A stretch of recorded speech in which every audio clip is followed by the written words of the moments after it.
प्रधानमंत्री मोदी द्वारा 500 और 1000 के नोटों को अमान्य करने के फैसले का नेपाल पर भी व्यापक असर हुआ है। नेपाल के बैंकिंग सिस्टम ने भारत के 500 और 1000 के नोटों के अमान्य होने के कारण 3.5 करोड़ रुपए की भारतीय मुद्रा को जारी करने से रोक दिया है।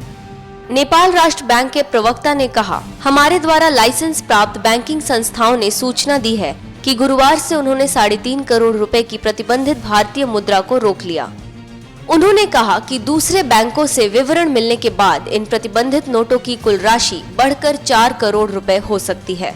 समाचार एजेंसी सिन्हुआ के मुताबिक नेपाल के केंद्रीय बैंक का मानना है कि भारत की सीमा से सटे क्षेत्रों में रहने वाले लोगों और व्यापारियों के साथ ही भारत से पहुंचे नेपाली प्रवासी मजदूरों के पास बड़ी मात्रा में ऐसी भारतीय मुद्रा हो सकती है।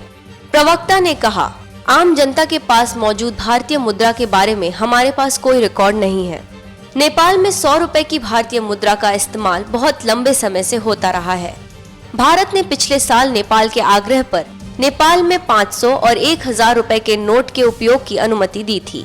नेपाल में बड़ी मात्रा में नेपाली प्रवासी घर लौटते समय अपने साथ भारतीय मुद्रा लेकर जाते हैं, इसलिए भारत ने पड़ोसी देश के आग्रह को स्वीकार कर लिया था।